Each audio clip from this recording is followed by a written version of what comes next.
Hey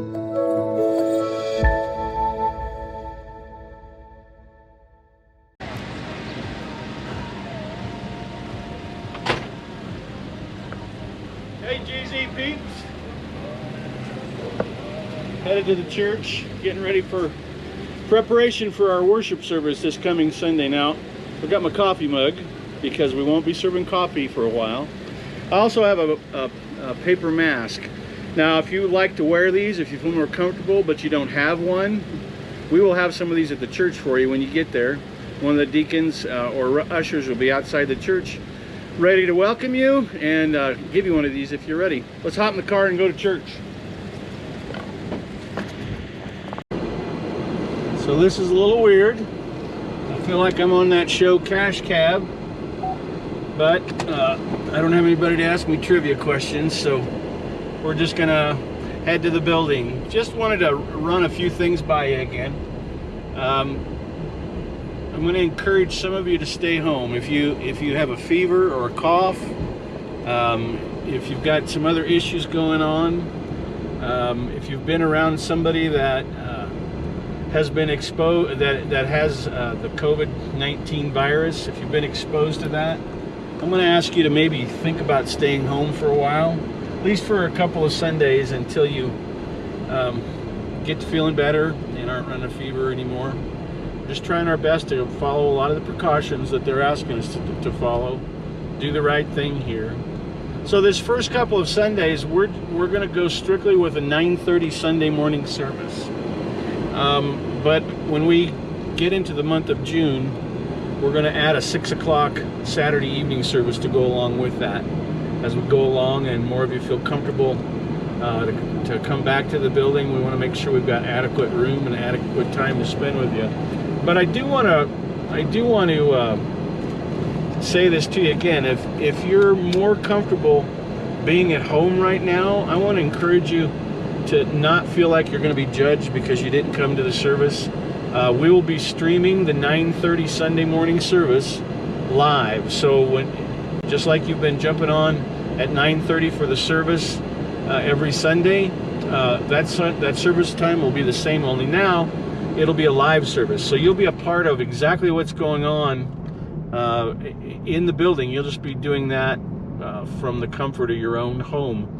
So if you're more comfortable with that, I want to encourage you to stay with that until you're comfortable, because I want you, when you come back to the building, to be excited and ready to worship.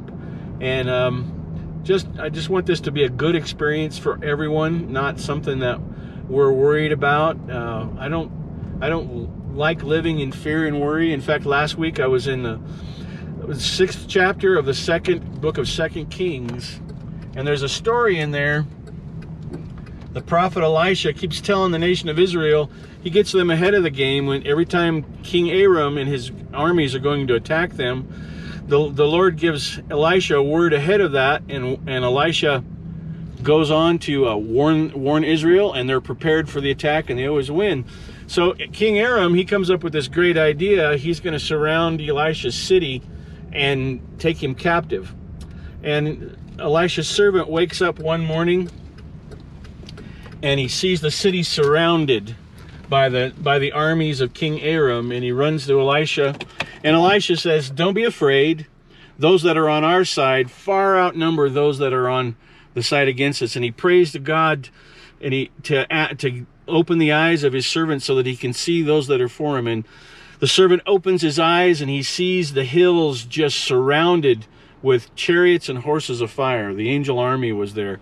So whether you stay at home, whether you're here at church, just know that you're surrounded by that angel army. So let's pop out of the car and head to church.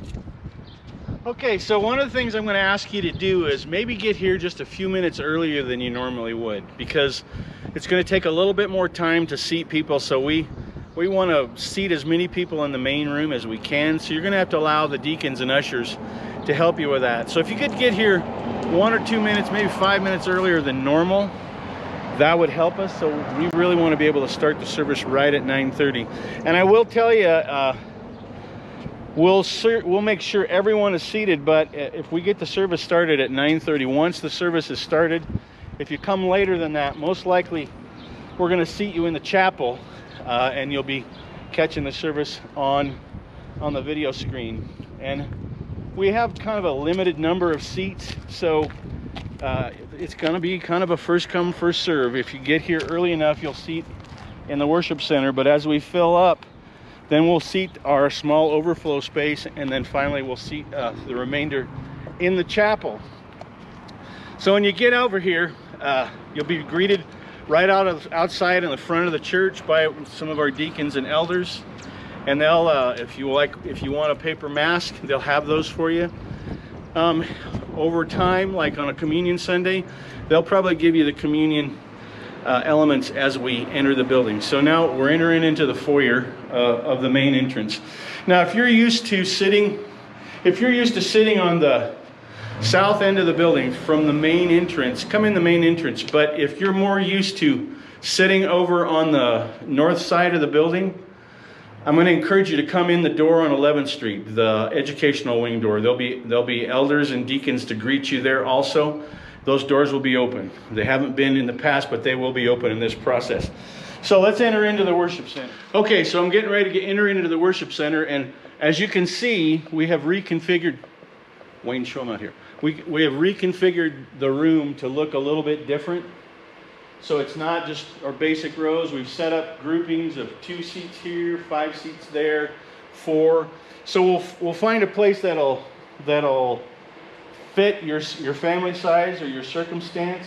We've spaced them all out 6 feet apart. Once you've been seated, I'm going to ask you to sit back and wait when the service begins. Enter in, feel comfortable. We have taken every step and made every effort for your safety. So enjoy the service time.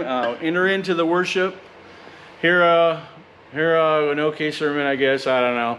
And just join into the presence of God with us. Now, the other thing that I need to tell you is under the state requirements right now, there will be no nursery service, no Sunday school service time for the kids. So families will sit together, and we really want to encourage you to keep your family together all the time.